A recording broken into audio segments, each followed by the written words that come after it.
Good morning, campers, and welcome back to a brand new episode of Camp Cryptid. I am your host, Erica Fett, and this week I am super excited for today's topic. But first, let me thank everyone so much for checking out last week's episode, my Q&A with patrons, and I already can't wait to do another one of those. It was so much fun to just get to talk with you all, answer questions, and think a little bit about some cool cryptid stories. So thank you all so much for contributing to that. It was so much fun. Now, since this week is the last week in June, which is wild, I always say, who is pressing fast forward on time? Like, I really just want to know. But this week, the cryptid of the week is the Jersey Devil. So thanks so much to my patrons for voting for this week and next week's cryptids. I am so excited to get into those and dive into those. Now, my first intro to the Jersey Devil was actually The Real Adventures of Johnny Quest on Toonami, for those of you who remember the golden age of Toonami, right? And I always thought that that was one of the episodes that stuck out in my mind about the Jersey Devil. So that was kind of my first introduction to it. And I think the episode was called The Spectre of the Pine Barrens, if you want to go check it out. But that was kind of like my childhood growing up on Toonami. And what was it, like Reboot, Dragon Ball Z, Sailor Moon, animated, the Batman, the animated series. It was a really great time to be a kid, right? I remember coming home and like popping in my VHS and recording all the Sailor Moon episodes, because when I moved from Alabama to Ohio, I was like, what if they don't have Cartoon Network? They're not going to have Sailor Moon.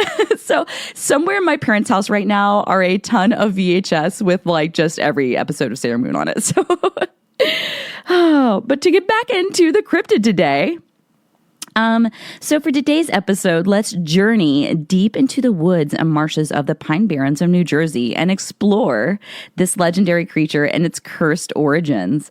Now that just sounds so awesome. Now, the Pine Barrens are full of mysteries. Between abandoned ghost towns and villages, numerous hauntings and specters, it is home to the infamous Jersey Devil, aka the Leeds Devil. Now, the story of the Jersey Devil dates back to the 1700s to a resident of the area named Jane Leeds. She was also known as Mother Leeds, so if I do say Mother Leeds, it's the same person. There's just different, basically there's different ways that they refer to her. So Jane or Mother Leeds. Now, stories passed down over time basically all say the same thing, but with minor variations, right? So basically the story starts out. Jane Leeds was surprised to find out that she was pregnant with her 13th child. This little bit is where the story has a couple of variations, but we'll get into those. In one version, Mother Leeds, in frustration and anger, yelled out and cursed the pregnancy and the child. She damned the child to hell and said pretty much this child is going to be the devil himself. Now, in another variation, Mother Leeds was a witchcraft practitioner, and she proudly knew that the father was a child of Satan himself. In other stories, one story tells of a young girl, Jane Leeds, falling for a British soldier, and since it was seen as an act of treason, the villagers cursed her and the pregnancy. Either way, no matter the story, the pregnancy and the child were affiliated with a dark curse and very sinister vibes. Now, stories say that after Jane Leeds gave birth, the devil child flapped its giant wings around the house, assaulted those in the room before flying off and escaping through the chimney. After that, this creature terrorized the surrounding areas, eating small children, babies, and animals. It went around attacking young kids on its wave of destruction and terror. And eventually, the Jersey Devil flew off into the Pine Barrens.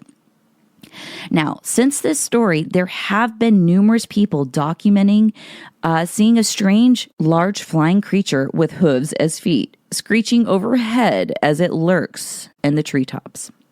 Now, there were sightings through the 1800s and the early 1900s, and even today, people say they still encounter the Jersey Devil. Hikers hear screeching and loud wings flapping overhead in the treetops.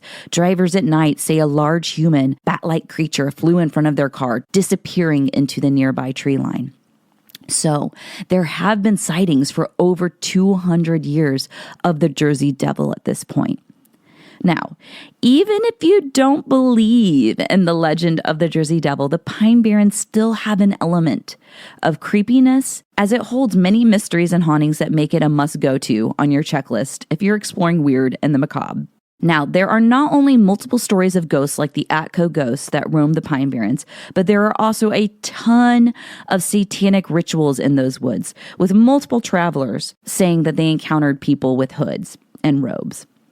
So there is this element of creepiness that adds to this legend of the Jersey Devil, which I think is great. I've never personally been to the Pine Barrens, but this sounds like a gnarly place to go to. And I will tell you that the woods can be creepy as hell on their own right. Like, you have the added element of being a human. We can't really see well at night, right? And then you add that we're like not familiar with the surroundings. And then you add these other layers like, oh, well, there's actually a ghost that roams here, or there's a ton of abandoned villages. There's a ton of ghost towns in the Pine Barrens. Like, it just seems like the ultimate hub for spooky activity, right? And I like it. But there are so many stories of people traveling through the Pine Barrens that say, you know, when they took a wrong road, they came across a giant bonfire and people in robes. And there are like people who say they come across animal sacrifices, which let's not sacrifice some animals. Okay, y'all. But it is definitely a place of eeriness and spookiness. And then you add the legend of the Jersey Devil on top of all of that. This place sounds gnarly. And I love it. Now, when it comes to the legend of the Jersey Devil, like I said, there are a ton of variations. And, you know, this is like the game of telephone, right? Over 200 years now, this story gets kind of changed around, like I said. Like, there are different variations, whether it be the woman, you know, was frustrated at her pregnancy, she was an actual witch, or, you know, people just cursed her. Basically, it all has the same origins, is that somehow this pregnancy was cursed and this child came out looking like a devil. Well, there's also a variation that the child didn't come out looking like a devil, but kind of transformed later. So that is another variation too. But either way, the bottom line of the story is the same, that somehow a curse got in here and it has dark, sinister vibes. And then this creature went off to roam and terrorize people in the surrounding Pine Barrens area for hundreds of years. Now, what could it be, right? Like, when it comes to the Jersey Devil, what, like, in reality, is it a monster, right? Is this some kind of creepy creature that just has never been seen? Is it an anomaly? Is it a creature that is alive for 200 years plus now at this point? You know, there's a lot of questions when it comes to what the leads, aka the Jersey Devil, could be, right? Now, the first thing that you think of is, well, maybe it's animal misidentification, right? What's the go-to when people see something in the woods? Always 100% of the time, it's an owl, right? No matter if someone sees a gray, the flatwoods monster, the go-to is always, oh, it was an owl. And I think that that's amazing. First off, I think it's so funny that owls get associated with like this unknown creature vibe, because owls do look kind of weird, right? Like, I will give them that, but they are beautiful creatures. And I don't think they're sinister. But a lot of people say it could have been a heron. It could have been a hammerhead bat that escaped from a local circus. And we all know that circus acts and like sideshows were pretty popular back then. There were tons of bands of people that would go through and travel from place to place with their circus. So we do know that circuses came through town. And when I looked up a hammerhead bat, the first thing I did is said, oh, well, that's the Jersey Devil. If you have never seen a hammerhead bat, I highly recommend looking it up, because I will be honest with you, I really never have even heard of a hammerhead bat prior to looking into the Jersey Devil. And then when I saw it, I go, oh, makes sense.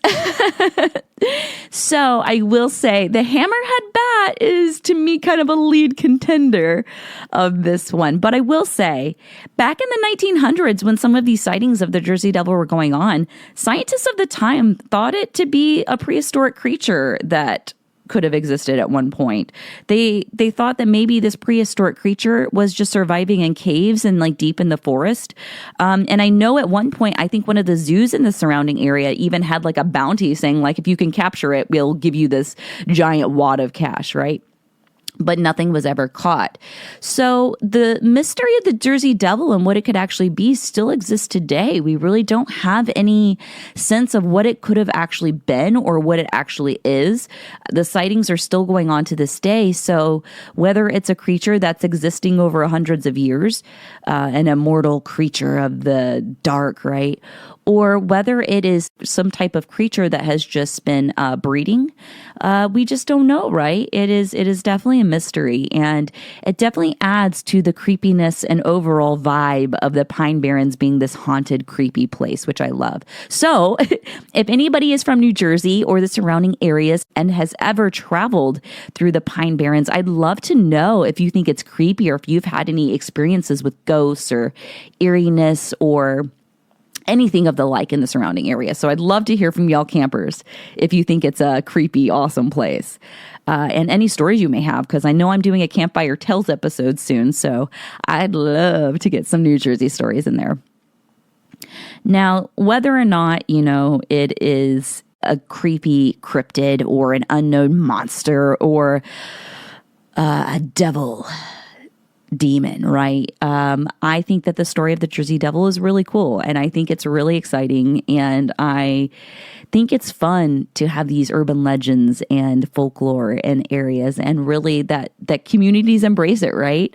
I say this every dang episode, y'all, and hell yeah to communities for embracing these fun stories and just really like bringing them to life and celebrating the history of your area. Like the New Jersey Devils, the hockey team. I feel like I need to go get a jersey and become a fan because I love that there is a hockey team named after the Jersey Devil. How fun is that? Now, there also is a film festival called the Jersey Devil Fable Festival. And not only does it have films, it has vendors and merch and food. It looks amazing. And it looks like it actually teams up with the Paranormal Museum there, which I love. I love people just coming together over creepy stories and just sharing those. So I definitely want to go there someday. I feel like I have to go to the Pine Barrens to do a little investigation, right? And figure out, like Indiana Jones style, what the heck the Jersey Devil is, right? I need to embrace my childhood of the Real Adventures of Johnny Quest, and we're going to do the Real Adventures of Erica Fett, and we're going out there, y'all. Let's have an expedition. But one of my favorite things about the legend of the Jersey Devil is that the state of New Jersey actually named the Jersey Devil their official state demon in 1938.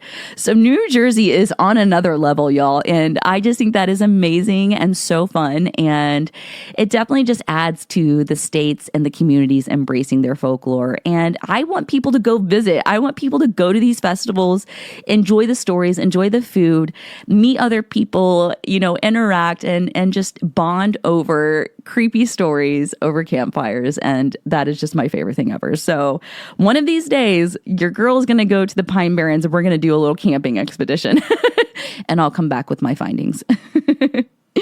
So yeah, I know, the thing is with some of these cryptids, I know that there's a million episodes out there with other cryptid podcasts. So I just wanted to talk about it and have a little fun. And I think that the good thing about whether or not there's a million podcasts out there talking about the same topics, I think it's fun to keep these stories alive. And I think it's fun to still celebrate these communities and the legends that surround them. And I think it's fun to bond over stories like this. And you never know, one of you may be inspired by one of these podcasts that go over these topics, and you could be the person that finds the truth, right? And that's what, I hope to do, is inspire us to go travel to these places, enjoy the local culture, and just bond over some cool monster stories, right? Now, when it comes to what I think about the Jersey Devil, I really don't know, y'all. I want to say that I want to say it could be the hammerhead bat, right? Because I'm telling you, look it up and you're going to be like, okay, that makes sense. But I really don't know. Part of me is like, oh, I want to believe that there's like some kind of creature out there like lurking, right? That's this like crazy one-off like demon thing. I don't know. Part of me thinks that I could be its friend. Part of me thinks that it might like terrorize me and rip me to shreds. I don't know. It's a 50-50 flip, right? But either way, I like these stories and I love cryptids, and it's just fun to sit here and talk about it and theorize. So y'all got to let me know what you think it is, whether you think it's really truly some kind of minion of the devil, of the darkness, or if it could just be like misidentification of a different animal species. But either way, the legend exists and it's not going anywhere. So that's what we love. Now, as far as what I've been watching lately, oh my goodness, The Boys is out, and I love The Boys. I said it last episode. I really enjoy a twist on superheroes that's a little bit more realistic. I love it. I have watched recently Deep Rising, which is a movie I want to say from like the 90s. For some reason, I was going through and I was like, I don't think I've ever watched this movie. And so I watched it, and it's definitely going to go on my list of my sea creature movies because I love sea creatures, and to me that was a pretty cool movie. And I like the ending, of course, a little twist at the end. But honestly, Deep Rising, if you're in the mood for like a cool little sea creature movie, it was pretty gnarly. I really enjoyed it. Another movie that I watched recently, and I cannot stress this enough, Tubi is coming through with some amazing original movies. And one, I am not affiliated with Tubi in any way. I am just a fan of the platform. So for those of you who don't know, Tubi is a free streaming platform. It does have commercials, but since I've grown up in the 80s and 90s and 2000s, like I don't really care about commercials, y'all. Like they're not that bad. They're like 20 seconds. It's nothing like crazy. It's not like 2 minutes of commercials, like House of the Dragon, but but it's awesome. And there are a ton of documentaries on cryptids, true crime, tons of original horror content, and tons of horror movies. Like think like movie store in like 1999. This is like Tubi, and I love it.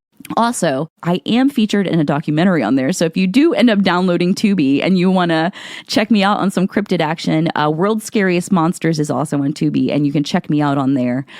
Just talking about some cool monsters of the world, which is awesome. But back to Tubi.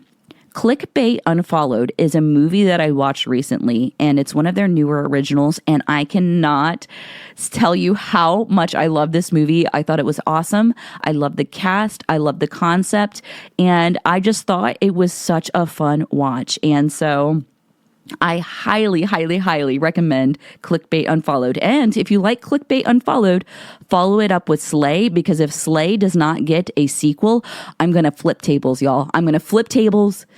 I'm going to go crazy. I'm going to lose it. So also, if anybody's listening from Tubi, make a sequel for Slay. But yeah, so that's what I've been watching lately. And if anybody watches any of my recommendations, please let me know if you like them. Like, I feel like I want to know if you guys like these movies, and I feel like I know the answer. You're going to love them, but I want to hear. So make sure if you watch any of my recommendations, you let me know too. But yeah. So yeah, that was a cute little short and sweet and awesome little intro to the Jersey Devil. I think that once I go to the Pine Barrens and can do an expedition into the mysterious Pine Barrens, I'll have my own little research on the Jersey Devil. And, you know, I say, you know, oh, I'm going to go to these places. And the moment I hear giant flapping wings overhead, y'all, I'm out. I'm gone. But yeah, other than that, that's all I've been up to. I've had a lot of fun, watching some new movies out and supporting all of the artists out there. And it's just been a great time. But next week's episode, y'all, we're going to head down to Mexico. I'm going to be working on a fun little episode on some of Mexico's most fantastic urban legends and cryptids. You know, Mexico is not only full of amazing temples and pyramids, it is home to many of the most terrifying cryptids and some of the spookiest places on Earth. So keep an eye out for next week's episode on some of those beautiful Mexican cryptids and urban legends. I cannot wait. And in the meantime, if y'all have any recommendations for any legends or cryptids you'd like to see in that episode, please leave them. Leave them in the comments. You can send me a message on the website. And speaking of sending a message on the website, I do Campfire Tales episodes, which are some of my favorite episodes to do. It's where I take stories from you listeners of encounters or any type of cryptids that you have seen in the wilderness, or any spooky paranormal things that you've encountered, anything from like ghosts to UFOs. So if you have a spooky story that you'd like to be featured on a future episode of Campfire Tales, please go to my website, campcryptidhorrorpodcast.com. You'll find a little contact section. You can leave your little story there, and I hope it gets picked for an episode of Campfire Tales. I love reading them. It's so fun when I get new submissions in, and then I go through and I read them. I'm like, oh my gosh, it pumps me up. But yeah. So yeah, thanks so much for submitting those and sharing your stories and experiences with me. It's my favorite. But yeah, y'all, I hope your week's going great, and I hope that your June went amazing. We're going to be in July soon, and I said at the beginning of the episode, I literally cannot believe it. It baffles me that time is flying. I really need whoever is pressing fast forward on time to stop. Maybe like go slow-mo. We need like a year in slow-mo, please. But yeah, I'm really excited for what's to come in July. Like I said, we're going to be having that Mexican Cryptids episode, another Campfire Tales, and I would absolutely love to do another Q&A with you all. It was so much fun to get some of those questions in and to kind of like rack my mind and brain over what, some of my answers on like Kraken versus, Nessie and stuff like that. So it was a lot of fun. But yeah, other than that, I hope you're having an amazing week so far. And make sure to get a lot of food in those bellies. Go enjoy some sunshine. And until next time, y'all, take care.